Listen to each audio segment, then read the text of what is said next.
Si vous êtes sérieux à propos du succès, la première étape est d'arrêter l'habitude d'observer les autres.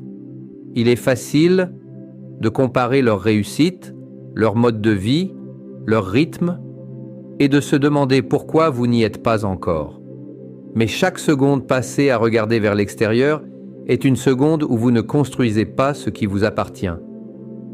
La vérité, c'est que se concentrer sur les autres crée de la distraction. Se concentrer sur soi-même crée une direction.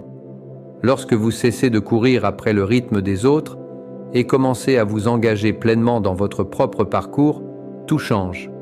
Le succès ne vient pas de la comparaison, il vient de la clarté, de la discipline et du travail qui vous fait réellement avancer.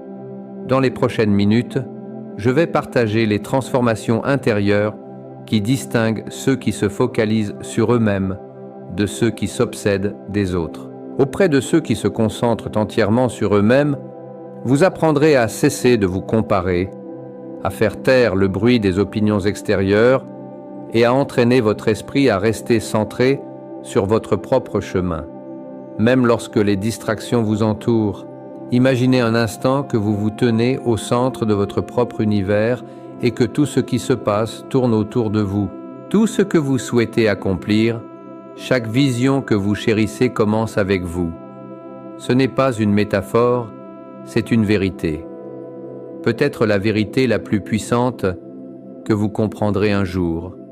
Votre vie se déroulera exactement comme vous la commanderez, mais seulement si vous commencez par la commander dans votre propre esprit. J'ai passé une vie entière à étudier l'esprit des hommes les plus prospères du monde, industriels, inventeurs, présidents et philosophes. Chacun d'eux, sans exception, a commencé son chemin vers la grandeur, non pas avec de l'argent, ni avec de l'influence, mais avec un objectif clair et une foi profonde et inébranlable en leur propre potentiel. Ils ont tous pris la décision de devenir les maîtres de leur propre destinée. Andrew Carnegie, par exemple, un homme né dans la pauvreté, dans une petite maison d'une seule pièce en Écosse. Lorsqu'il est arrivé en Amérique, il n'avait ni richesse, ni relations familiales, ni éducation formelle. Ce qu'il avait, c'était une vision ardente, un désir si fort qu'il refusait d'être éteint par les circonstances. Monsieur Carnegie avait compris ce que tant d'autres ne réalisent jamais, que les plus grandes limites dans la vie ne sont pas celles imposées par le monde extérieur, mais celles que nous acceptons dans notre propre esprit. Monsieur Carnegie ne perdait pas de temps à se comparer